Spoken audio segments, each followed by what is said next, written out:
Alright, everybody, welcome back to Viking and TG.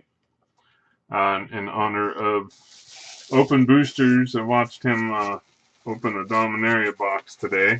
If you haven't seen the video, it's really good. Go check it out. Yeah, definitely should go check it out. So I decided to open. I thought about getting a bundle, but then I realized, wait, there's a place that does the 6 for 20 deals, so why not get 12 for the same price as a bundle? Yeah, I got the same chance of hitting good stuff, so let's go ahead and see what we get here. But before we do that, here's the free cards, the giveaway cards I got from Mr. Bevers. I feel kind of bad on it because Bevers has been desperately trying to hit a nickel bowl loss. He's opened a bunch of pre-release packs, a couple bundles, and 9 booster boxes, and he's hit 0. And out of the product I've opened of M19, wait, why did I just have cards fall out? That's weird. I've hit, where are they?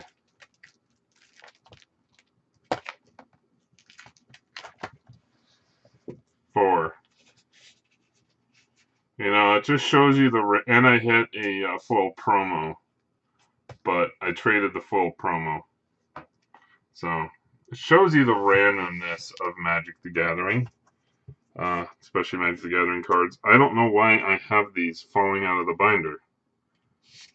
Let me pack these on in here before they get damaged. Doesn't take much for Magic cards to get damaged these days. They used to be able to take a little more of a beating than they used to. You get little pressure on them, they'll get damaged quick. Just a second, folks.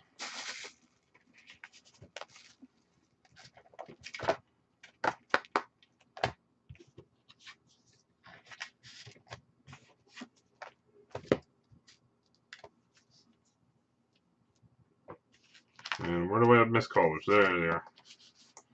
Alright.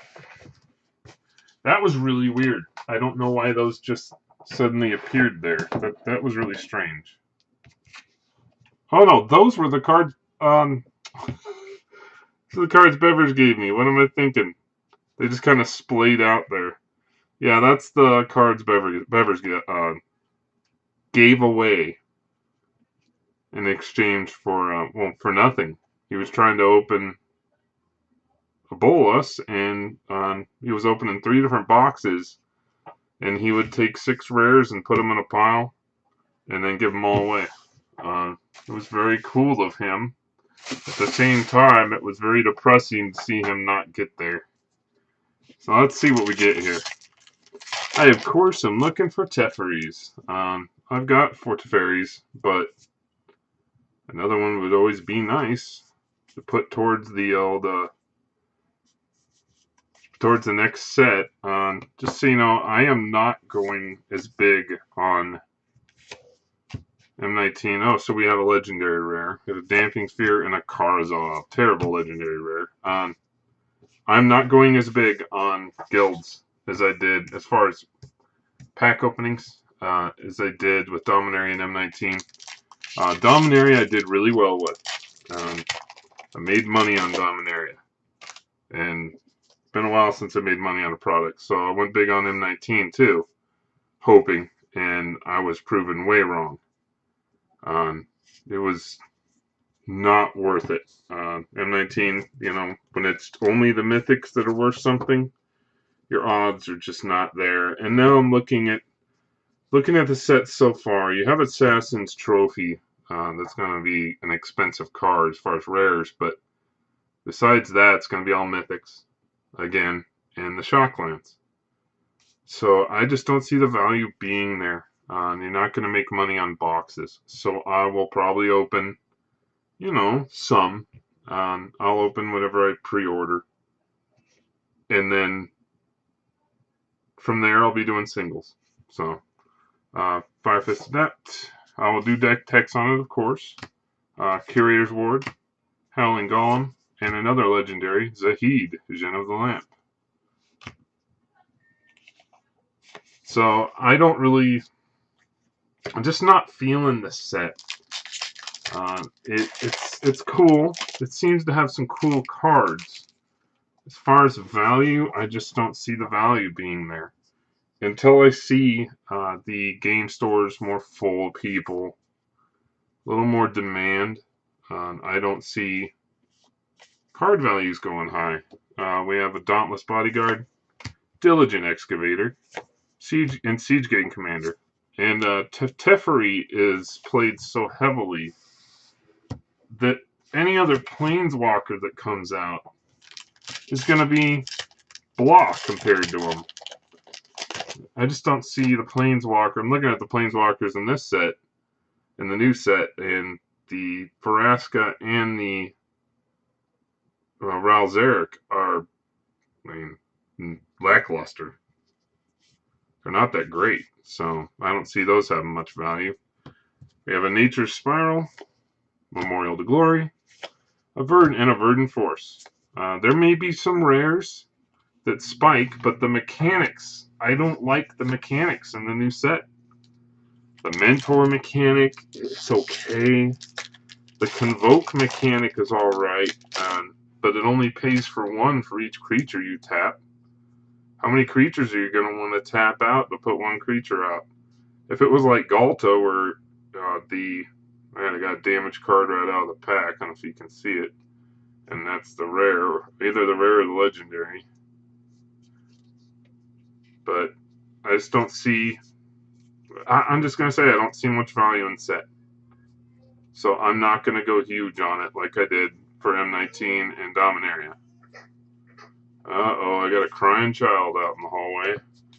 We have a Sarah Angel, Gaia's Blessing, and a Helm of the Host. And we do have a foil. Foil ever a Helicon Witness, so full rare. Not a bad foil rare either. There's worse.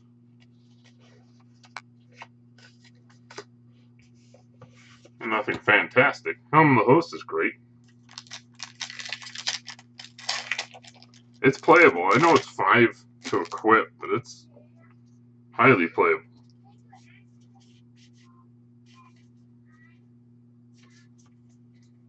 Sentinel the Pearl Trident, Board the Weatherlight, and a Yawgmoth's Vile Offering. It's actually a great card. Seen that used to great effectiveness. You know, if people see 5 mana cost, oh no, that's way too expensive. No, it's not. Maybe playing against mono red it is, but in any deck against any deck other than mono red, 5 is very easy to get to. You know, I started a league yesterday. I started a league over the weekend on MTGO, and my first 3 opponents were all Rakdos. And I took a fun Knights deck that I built, cool Knights deck, a lot of fun, and coming up against Rakdos the first 3 games, and going to the 3rd match on each, really close, and then getting beat all 3 times. It's like, I want this deck to go away. Final parting on Sarah's Wings, and it's Demon Lord Bells and Lock. There's a Mythic. You know, and I played it. I played Rakdos at the Store Championship simply because I knew everybody was going to be playing either Control or a form of Control or Rakdos. And I was right. We have a Chainer's Torment, and one guy was playing pure mono red. On Sarah's Wings, Thorn Elemental, and a Knight of New Benalia, which means we have a legendary rare. Foil Knight of New Benalia, and Traxos.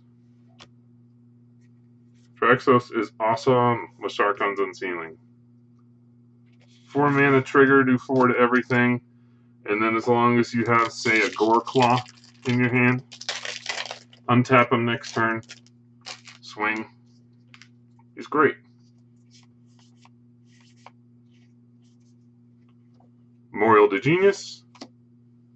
Whoa, check that out. We have upside down card in the pack. Warcry Phoenix. These are all upside down. That's super weird. Curator's Ward, and there it flips back up. Navon, Dean of Iteration.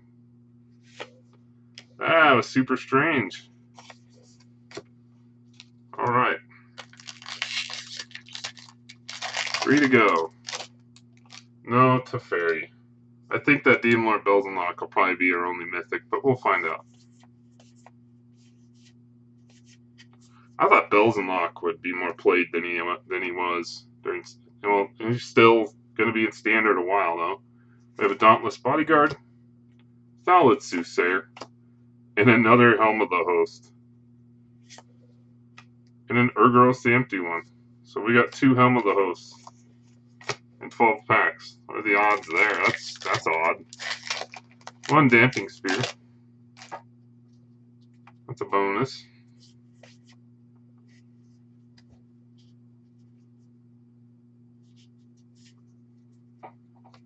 We do have a foil.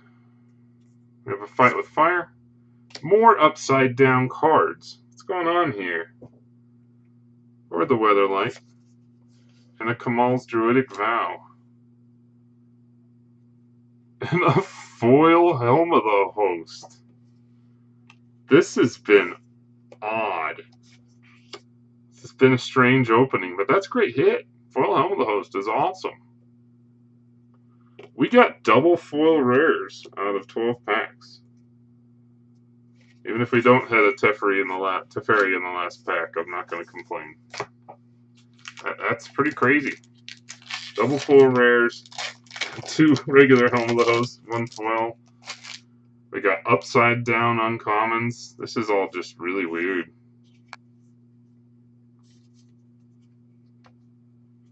We have Goblin Warchief, an Icy Manipulator, Gaia's Blessing, and we have another legendary rare.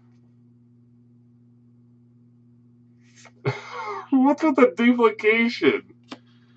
A Krazarov. That is weird. We got crazy duplication here. I'd like to. That was the last of the box. That was the bottom of the box. So I would like to see. I would like to have seen the rest of the packs. See how much duplication there was in the box, but there's no seeing that now. So here's what we got out of 12 packs. That was our 1 mythic. We got 2 Helm of the Hosts, 2 Karazovs, a foil Helm of the Host, an Evra Helicon Witness foil. Very strange. And we had all those we had a few upside down cards in our packs. Definitely some strangeness in there. I mean, nothing super crazy, but a little odd. Definitely some strangeness with Magic these days. Then again, I'm thinking back to Alpha, Beta, Unlimited. All the way through my first run playing the game, there was a lot of weirdness. A lot of strange stuff would happen. I remember opening a pack of Beta when I first started playing. I vividly remember opening a pack of Beta and getting all lands but the rare. It would commonly happen with those sets where you would get mass numbers of lands in the place of commons and uncommons, and I had seen where people got lands instead of rares. They hadn't perfected their randomization and the way they did things back then, and the lands could just be the lands were randomly packed. But once they got into the break-off sets, I think Revised it would still happen. Yeah, it definitely did happen in Revised, but once you got to the Dark and all those sets, you didn't pull land from those. You couldn't pull land from those. Except dual lands, stuff like that. Uncommon or rare lands. Actual rare lands. But it did make it a little frustrating back then. But that was the game as it was. You could end up with a half a pack full of lands, but with alpha and beta, now those are worth money. Alpha mountains and forests and stuff are worth 20, 30, $40. I'm seeing them even for $50 out there. There's graded ones going for 500. Craziness. So absolute crazy. So as Ovid boosters would say, crazy. So I hope everybody enjoyed this quick little Dominaria pack crack. I know I did. That's that's an awesome little hit. That's a beautiful card in foil. So I never had a foil Helm of the Host. Look how the colors change on that.